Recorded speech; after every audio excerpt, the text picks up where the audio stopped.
Hello साथियों, नमस्कार।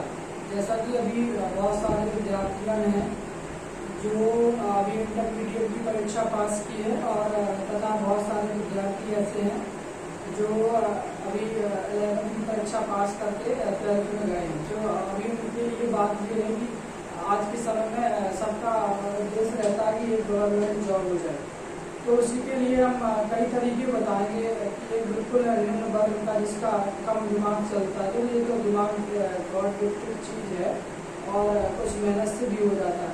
जैसे जो बिल्कुल निम्न वर्ग के हैं, जिनका मान लो किसी एग्जाम में 15, 20, 30 नंबर लाने लायक हैं यूपीएससी एग्जाम में, पहली बात तो वो मेहनत करें, ठीक है। और दूसरी रही बात ये कि आप जो यदि 12th का लिया है, यदि डाउन है, मतलब पढ़ाई वीक है, तो क्या करें, सबसे पहले वो ITI कर लें, ठीक है। ITI भी कर लें और जिसको जिस ट्रेड के बारे में पता करना हो, हर ट्रेड का अपना अपना रेंज है, तो इसके लिए आप हमें कमेंट कर सकते हैं, हम पर्सनली आपको बता देंगे। और फिर रही बात, जैसे ही ITI कंप्लीट हो जाती है तो फिर अपन को करना क्या है कि जो है जो 18 जोन है वो अलग अलग जो है अप्रेंटिसशिप निकालते रहते हैं। तो याद ये रखना कि अप्रेंटिसशिप हर संस्था कराती है, लेकिन अपन को अप्रेंटिसशिप केवल रेलवे से करनी है। यदि आप रेलवे से अप्रेंटिसशिप करते हैं तो ये ओपन मार्केट में आने वाली लेवल 1 की जो भी वैकेंसी होती है उसमें अपना 20% रिजर्वेशन हो जाता है। प्लस बात इसमें ये रही कि यदि आप फिजिकली वैसे नहीं हो कि दौड़ नहीं पाते हो या वेट लेके नहीं चल पाते हो, तो उसके लिए ये तरीका अच्छा है कि यदि आपने अप्रेंटिसशिप कर ली तो आपका जो फिजिकल है और जो वेट है इसको माफ़ कर दिया जाएगा। आपको एग्ज़ाम देना और डॉक्यूमेंट वेरिफिकेशन मेडिकल आपका होगा। और इसमें भी फ़ायदा की बात ये है कि जब आपका जो रिटन एग्ज़ाम होगा तो रिटन एग्ज़ाम के 2/3 मार्क्स ऐड होंगे और जो आपका अप्रेंटिसशिप आप करोगे उसमें भी मार्क्स मिलते हैं। जैसे आपको 90% मिल जाए, 90% मिले तो आपको उसमें 1/3 यानी 30 नंबर ऐड हो जाएंगे।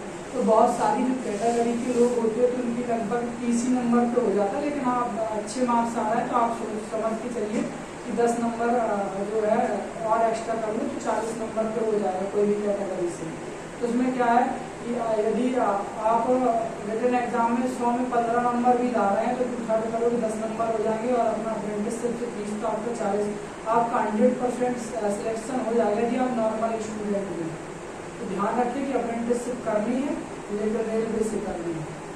और आप लोग भी बताइए, जैसे अलग अलग हमारे साथी तैयारी कर रहे हैं, उनका समय निकल चुका है, तो आप लोग क्या करें कि जो अभी बहुत सारी भर्तियां निकलती हैं जिनमें पोस्टें कम रहती हैं और कुछ पोस्टों की जो है अलग अलग क्वालिफिकेशन होती है। जैसी कुछ क्वालिफिकेशन ऐसी होती है उसमें नंबर ऑफ कैंडिडेट बहुत कम रहते हैं तो उसकी कट ऑफ भी कम जाती है। जैसे आगामी सिलेक्शन पोस्ट 13 आने वाला है और तो अपन जो अपना पास्ट निकल चुका है फेज 12 उसकी कट ऑफ को चेक करते हुए देख लेंगे। यदि आपकी एज बच रही है तो यदि आप उस क्वालिफिकेशन को पूरा कर पा रहे हैं यानी अपने पास समय तो अपन कर लेंगे और फिर उसमें फॉर्म डाल के आराम से एक सरकारी नौकरी ले सकते हैं। कई बहुत सारी पोस्टों की कट ऑफ 250 नंबर भी आती है, लेकिन आप लोगों को लग नहीं रहा होगा कि ऐसा हो सकता है।